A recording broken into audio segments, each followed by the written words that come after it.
Tomorrow it's my friend Lee's funeral.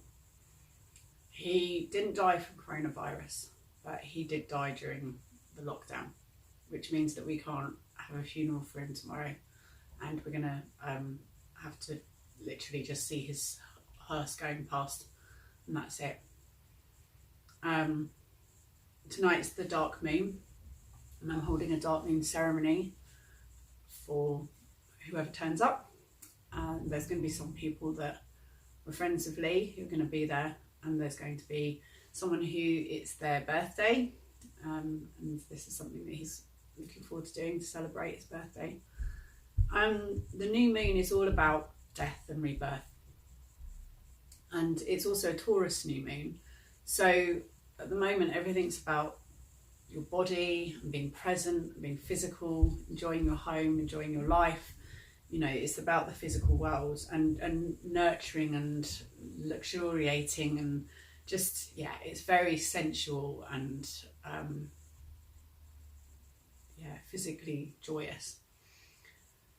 So tonight's ceremony for the new moon is all about death and rebirth. So I'm going to do a guided meditation where we do let ourselves just die.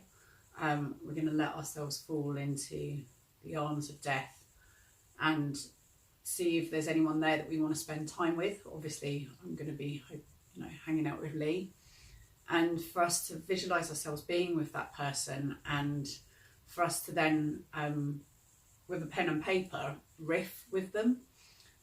So it's where you just have a pretend conversation and just see what they say, and because they are in you, anyone who's passed on is still in you, and you don't need to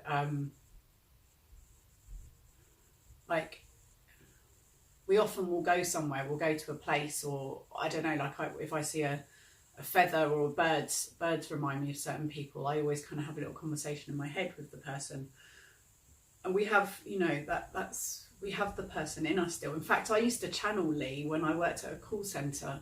I'd always just be channeling Lee on the phone, because he's so sunny and so lovely to people that it was I just would pretend to be him. I'd just channel him, and he's still there. That's still available. My friend's dad drowned about 10 years ago.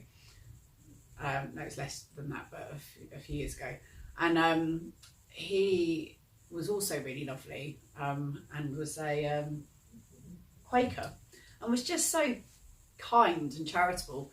And I often channel him as well when I'm thinking what would he do? What would he do in this situation? So we hold these people in our hearts still, so they're available for us to have a conversation with. So tonight we're gonna riff with someone, and then just see what they have to say.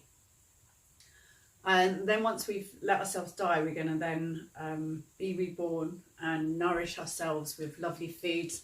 I have this glass jewellery box that I've had on my dressing table for years, full of jewellery that I never really wore, and it was just always dusty and I never used it.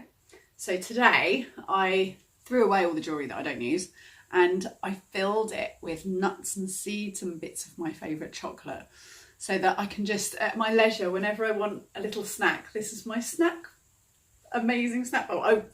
In a dream world, I would fill this with Turkish Delight, but I can't eat sugar anymore because of my asthma. I've given up sugar, wheat and dairy. So instead I eat seeds and sugar-free chocolate. So that's all in there. And we'll nourish ourselves, and we'll anoint our bodies with oil, and just, welcome our living bodies back to the world. So it's dark moon ceremony, and it feels like a dark time today with our Lee's funeral tomorrow. But going to be thinking of him tonight and celebrating his life, and hopefully spending a little bit of time with him as well. Hope you all have a lovely dark moon too.